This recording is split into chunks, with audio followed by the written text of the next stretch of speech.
నమస్తే.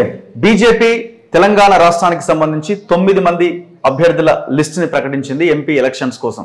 ఇందులో ప్రధానంగా 3 సిట్టింగ్లు ఉన్నారు. ఒక సిట్టింగ్ ఇంకా టికెట్ కేటాయించలేదు, అక్కడ పెండింగ్ ఒక స్థానం కనబడతా ఉంది. ఇంకొక కీలకమైన డెవలప్మెంట్ ఏంటంటే మల్కాజ్గిరి ఎంపీ స్థానం నుంచి ఈటల రాజేందర్ పోటీ చేస్తున్నారు. సో ఇది హాట్ సీట్. ఈ దేశంలోనే అతిపెద్ద నియోజకవర్గం మల్కాజ్గిరి. టోటల్ ఇండియా ఈ దేశంలోనే అతిపెద్ద నియోజకవర్గం. ఈ నియోజకవర్గానికి ఈటల రాజేందర్ను అభ్యర్థిగా ఎంపిక చేశారు. సో దీని మీద పెద్ద కసరత్తే జరిగింది. పోటీ ఎక్కువ మంది ఈ సీట్కు పోటీ పడ్డారు. మొత్తానికి ఈటల రాజేందర్ ఈ సీట్ని సంపాదించారు. సో ప్రస్తుతం నా ముందు బీజేపీ మల్కాజ్గిరి అభ్యర్థి ఈటల రాజేందర్ గారు నా ముందున్నారు. సార్ నమస్తే. సో ముందుగా కంగ్రాచులేషన్స్.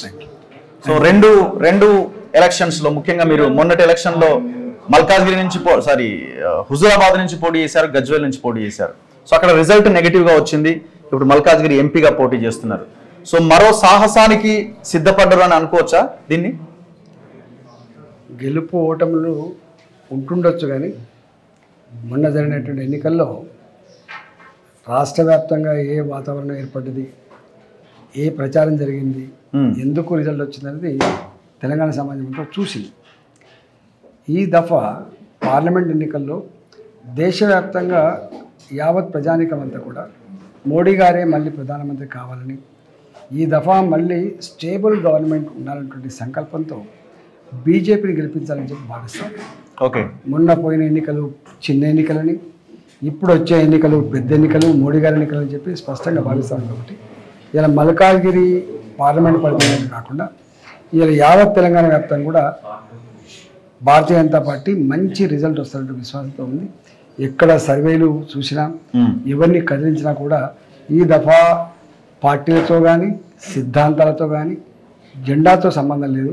ఈసారి ఉన్న ఏకైక సంబంధం ఈ దేశం పురోగమించాలంటే, ఈ దేశం ప్రగతి పథంలో నడవాలంటే మోడీ గారే మళ్ళీ ప్రధానమంత్రి కావాలన్నటువంటి దృఢ సంకల్పం ప్రజల్లో ఉంది. కాబట్టి ఇవాళ బ్రహ్మాండమైన మేయర్తో గెలవబోతుంది. సో నా పాయింట్ ఏంటంటే, నేను అంటున్నది ఏంటంటే, హుజూరాబాద్ అండ్ గజ్వేల్లో ఓటమి తర్వాత ఇప్పుడు మీరు మల్కాజ్గిరి నుంచి పోటీ చేస్తున్నారు. మీరు హైదరాబాద్ ఈ పరిసర ప్రాంతాల్లో ఫస్ట్ టైం కదా మీరు కంటెస్ట్ చేయడం. సరే, మీరు మల్కాజ్గిరి లోక్సభ పరిధిలో మీ ఇల్లు ఉండొచ్చు. సో మళ్ళీ ఒక యుద్ధానికి లేకపోతే ఒక సాహసానికి మీరు రెడీ అవుతున్నారని అనుకోవచ్చా? అని అంటే టఫ్ ఫైట్ నియోజకవర్గంలోకి మీరు ఎంటర్ అవుతున్నారా? మళ్ళీ టఫ్ ఏముంటుందండి అంతేనా? ఎలక్షన్లో ఇలా జిహెచ్ఎంసీ పరిధిలో భారతీయ జనతా పార్టీ చాలా స్ట్రాంగ్గా ఉన్న విషయం మీకు తెలుసు. మొన్న కార్పొరేట్ ఎన్నికలు జరిగితే 48 స్థానాలు గెలుచుకొని, అంతకు ముందు కూడా ఎప్పుడైనా భారతీయ జనతా పార్టీ హైదరాబాద్లో, మరీ ముఖ్యంగా హైదరాబాద్లో మంచి రిజల్ట్ సాధించే సందర్భం ఉంది. కాబట్టి ఇక్కడ టఫ్ ఉంటుందని మాత్రం నేను భావించట్లేదు. 100% ఇవాళ జిహెచ్ఎంసీ పరిధిలో ఉన్నటువంటి చేవెళ్ళ కావచ్చు, సికింద్రాబాద్ కావచ్చు, ఇవాళ మల్కాజ్గిరి కావచ్చు, ఇవన్నీ ఈసారి హైదరాబాద్లో కూడా బ్రహ్మాండమైన ఓట్లు సాధిస్తారు. సో ఏ బలం మీదని మీకు టికెట్ ఇచ్చారని మీరు భావిస్తూ ఉన్నారు? మీకున్న బలం ఏంటి మల్కాజ్గిరి ఎంపీ టికెట్ రావడానికి?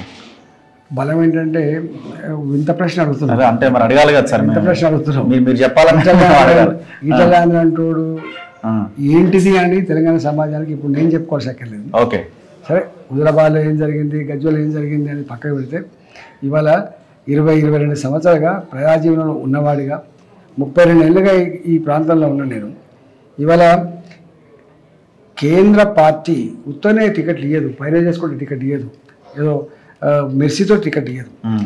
ఎవరిని పెట్టుకుంటే, ఎవరి అభ్యర్థి నిర్ణయించుకుంటే బ్రహ్మాండంగా గెలవడానికి ఆస్కారం ఉందో అవన్నీ చూసిస్తారు తప్ప వాటికి ఏదో కుల ప్రాతిపదికనో లేకపోతే ఏదో అయ్యో పాపం అనేటువంటి పద్ధతులు ఇవ్వరు. కానీ ఒక్కడి మాత్రం సత్యం ఏంటంటే, ఈ మల్కాజ్గిరి నియోజకవర్గంలో ఇక్కడ అనేక మంది ఆశపడ్డప్పటికీ కూడా వాళ్ళ సర్వే రిపోర్ట్స్ ఆధారంగా గెలిపే గీట్రాయిగా ఈ టికెట్ అలకెట్ చేసినట్టు భావిస్తారు. సో ఒక విషయం చెప్పండి. ఇప్పుడు ఈటల రాజేందర్ అనగానే ఒక బీసీ యాంగిల్ గుర్తొస్తుంది. ఈటల రాజేందర్ అనగానే ఒక తెలంగాణ అన్న ఒక యాంగిల్ ప్రధానంగా వినబడుతుంది. సో ఇప్పుడు మీరు మల్కాజ్గిరి నుంచి పోటీ అంటే, మల్కాజ్గిరి ఒక మినీ ఇండియాగా చూస్తూ ఉంటారు. ఈ దేశంలోనే పెద్ద నియోజకవర్గం. ఈ దేశంలో ఉన్న చాలా మంది ప్రజలు అక్కడ సెటిల్ అయిన వాళ్ళు చాలా మంది ఉన్నారు. సో వాళ్ళందరికీ ఈటల రాజేందర్ గురించి, లేదు ఈటల రాజేందర్ ఈ టోటల్ ఇవంతా కూడా తెలుసుకొని మీ వైపు రావడానికి అవకాశాలు ఎంతవరకు నేను మీరు అనుకుంటున్నారు? ఇక్కడ కేవలం బీజేపీ అన్న యాంగిలేనా, లేకపోతే ఈటల లైన్ కూడా పనికొస్తుందా? ఈటల రాజేందర్ అనే వ్యక్తి తెలంగాణ గడ్డ మీద పరిచయం లేని గుర్తుపట్టలేని మనిషి ఉంటాడా అని 22 ఏళ్ళుగా ఉన్నాం. ఇవాళ నేను ఎక్కడికి పోయినా కూడా మల్కాయి ప్రాంతంలో మీరు వస్తే బాగుంటుంది బిడ్డ.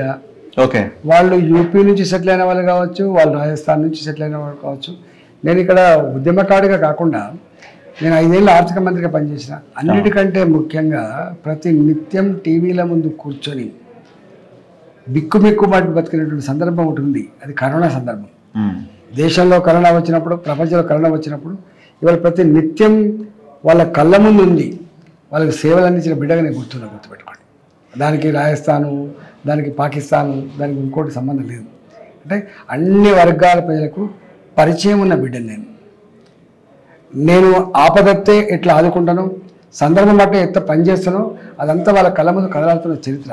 అందుకనే మీరు అన్నట్టుగా ఇది మినీ ఇండియా కావచ్చు, కానీ వాళ్ళు ఎక్కడి వాళ్ళైనా కూడా నన్ను గుర్తుపట్టనటువంటి మనిషి ఉంటాడు, నా గురించి తెలియని మనిషి ఉంటాడు. ఎంత కష్టపడాల్సి వచ్చింది టికెట్ తెచ్చుకోవడానికి ఈటెల రాజేందర్ గారు? నాకెందుకు కష్టపడి నాకు అర్థం కాదు.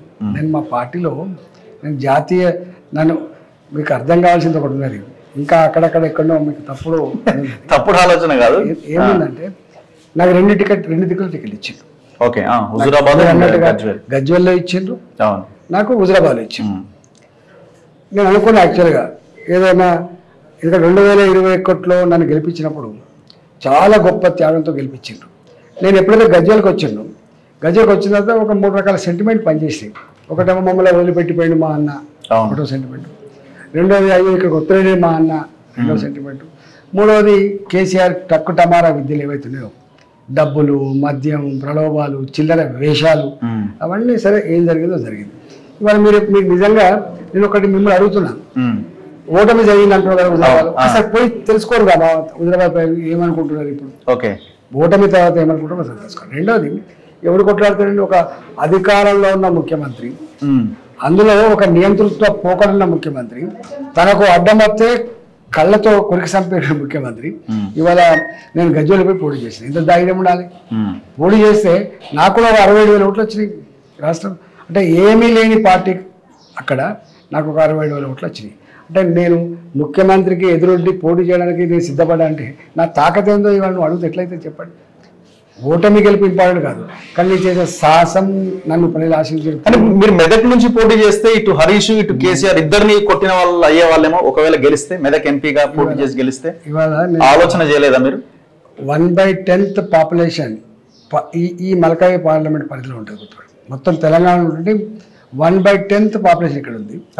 రెండవది అతి ముఖ్యమైనది ఏంటంటే నేను 32 ఏళ్ళుగా ఇక్కడ ఉంటున్నాను. నేను ఇప్పుడు అందరికన్నా ఎక్కువ సెంట్రల్ లొకేటెడ్ మనిషి నేనే. ఇటు ఎల్బీనగర్కి, ఇటు కూకటపల్లికి, ఇటు మల్కాయిగిరికి ఉండేది నేనే. మూడవది ఏంటంటే ఇవాళ అతి ఎక్కువ ఓట్లు మొత్తం దేశంలోనే అతి ఎక్కువ ఓట్లు కలిగిన పార్లమెంట్ సీట్ కూడా మల్కాయిగిరి. ఇవాళ 2 పార్లమెంట్ సీట్ల కంటే కొన్ని ఓట్లు ఉంటాయి ఇక్కడ. 2 ఇలా మెదక్ ఉంది, లేకపోతే వరంగల్ ఉంది. అంటే 2 పార్లమెంట్ సీట్ల కంటే కూడా ఎక్కువ ఓట్లు నియోజకవర్గం కాబట్టి డెఫినెట్గా ఇక్కడ పార్టీ చాలా బలంగా ఉన్నటువంటి సందర్భం కాబట్టి మా పార్టీ నన్ను ఇక్కడ నిలబెట్టింది. మల్కాజ్గిరిలో ఎవరితో మీ పోటీ అనుకుంటున్నారు? కాంగ్రెస్ ఆర్ బీఆర్ఎస్? ఎవరు లేరు. అధికారంలో కాంగ్రెస్ అధికారంలో ఉన్నది, బీఆర్ఎస్ ఇవాళ ఎమ్మెల్యే ఉన్నాడు అక్కడ. బీఆర్ఎస్ పార్టీ ఎన్నికల తర్వాత ఎట్లా కనుమరుగైపోతుందో మీరు చూస్తున్నారు. ఇవాళ బీఆర్ఎస్ పార్టీ నుంచి పోటీ చేయడానికి ఎవరు సిద్ధపడతారనే పరిస్థితి మీరు చూస్తున్నారు. కాంగ్రెస్ పార్టీ ఏదో కొత్త ఉత్సాహంతో ఏదో పోటీ చేసే ప్రయత్నం చేస్తారు, కానీ రేపు ముందు తెలుస్తుంది.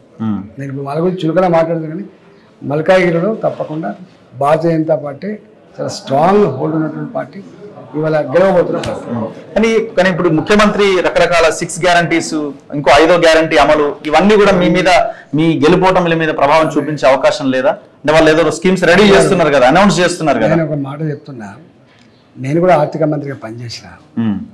వాటిగా 6 గ్యారంటీలు, 66 హామీలు, ఇవన్నీ నేను అమలు చేయబోతానని చెప్పి చెప్తుండ్రు. ఇంతకంటే ఎక్కువ ఫోర్స్తో చెప్పిన వ్యక్తి కేసీఆర్, గుర్తుపెట్టుకోండి. కేసీఆర్ మాటలు వింటే వీళ్ళు దేనికి పనికిరారు. రాజు తలుచుకుంటే దెబ్బలు ఎక్కువదాన్ని మాట్లాడినాడు, సంపద కుదలని మాట్లాడినాడు, తెలంగాణ దేశం నంబర్ 1 అని చెప్పి మాట్లాడినాడు, ఆర్థిక పరిపుష్టి ఉన్నదని మాట్లాడినాడు, మాట ఇస్తే అమలు చేస్తే తప్ప ఒక లేకపోతే తల నరుక్కుంటే తప్ప అమలు చేసి తీరుతా చెప్పినాడు. అంత ప్రగల్భాలు పలికినటువంటి కేసీఆర్ ఎందుకు అమలు చేయలేకపోయిండు? 1,00,000 రూపాయల మాఫీని ఎందుకు అమలు చేయలేకపోయిండు? ఇచ్చిన ఈ నిరుద్యోగ యువతకు ఇచ్చినటువంటి హామీని చెప్పండి. ఎందుకు ఇవ్వలేకపోయిండు? నెల పెన్షన్ ఎందుకు ఇవ్వలేకపోయిండు? జీతభత్యాలు కలిసిన ఫస్ట్ వీక్లో. అందుకని ఇవన్నీ గాయనం చేయలేకపోయిండు. ఇది 2 లక్షల రుణమాఫీ నేను ఎట్ టైం చేస్తా అనే మాట అవుతుందో 3 నెలలే కావచ్చు. నేను విమర్శ కోసం చెప్తాను కానీ ఇంపాసిబుల్. ఇవాళ 2 లక్షల రుణమాఫీ అనేది ఒకే సంవత్సరం చేస్తాననేది ఇంపాసిబుల్. గుర్తుపెట్టుకోండి. ఇప్పటికే మీరు చూస్తున్నారు, ఢిల్లీకి పోతున్నారు. ఎక్కడ మాకు 3% ఉంది FRBM రుణ పరిమితి, మాకు 3.5% ఇవ్వండి, మాకు అప్పులు తీసుకునేటువంటి అవకాశం కల్పించండి. ఎందుకు పోతున్నాడు చెప్పండి? ధనిక రాష్ట్రం నిజమే అయితే. రెండో అతి ముఖ్యమైనది అడుగుతున్నాం. ఒకవైపు ఏమో నువ్వు హామీలు అమలు చేస్తా అని చెప్తున్నావు, రెండవ వైపు ఏమో చిప్ప చేతికి ఇచ్చింది కేసీఆర్ అని చెప్తున్నావు కదా. రాష్ట్ర ఆర్థిక పరిస్థితి చాలా దారుణంగా ఉందని చెప్పి నువ్వు వైట్ పేపర్ ప్రకటించావు కదా. What it shows? ద్వంద్వనీతి కాదా? దివాళీ తీసినని చెప్పేది మీరే, అప్పుల కోసం తిరిగేది మీరే. నేను 6 గంటలు అమలు చేస్తా అని చెప్పి ప్రగల్భాలు పలుకుతున్నానంటే రేపు ముందు తెలుస్తుంది. ఎందుకు ఇప్పుడు ఎక్కడికి వచ్చినాం? ఉచిత బస్ ప్రయాణంలో ఉన్నాం మనం. ఎన్నికలు కాబట్టి ఇవ్వకపోతే రేపు ఓట్లు పడకపోతే రేపు మళ్ళీ నెగిటివ్ వచ్చేటువంటి ఆస్కారం ఉందని చెప్పి బిగపట్టుకొని అన్ని రకాల అభివృద్ధిని ఆపేసుకొని ఇస్తుండొచ్చు. కానీ ముందు తెలుస్తుంది. ముసళ్ళ పండుగ ముందు ఉంటుంది తెలుస్తుంది. సో బీసీ యాంగిల్ ని డైరెక్ట్ గా టార్గెట్ చేస్తున్నారా? అట్లా ఏమైనా ఉన్నదా? అంటే ఇప్పుడు 9లో మీరు 4-5 టికెట్లు ఇచ్చినారు కదా. ఇది పార్లమెంట్ ఎన్నికలు. ఇది నరేంద్ర మోడీ గారి 10 సంవత్సరాల పరిపాలన చూసిన తర్వాత వేసే ఎన్నికలు. ఇక్కడ ఈ బీసీ ఫ్యాక్టర్లు ఇంకో ఫ్యాక్టర్ కంటే కూడా మొట్టమొదటి పనిచేసే ఫ్యాక్టర్ నరేంద్ర మోడీ గారి 10 సంవత్సరాల తన పారదర్శక పరిపాలన మీద కావచ్చు, లేకపోతే ఒక్క స్కామ్ లేకుండా దేశ ప్రతిష్టని గొప్పగా నిలిపిన సందర్భం కావచ్చు. కరోనా కష్టకాలంలో ప్రపంచంలోనే అనేక దేశాల అధినేతలు ఏడ్చిండ్రు, కానీ ఇక్కడ ప్రధానమంత్రి కన్నీళ్ళు పెట్టలే.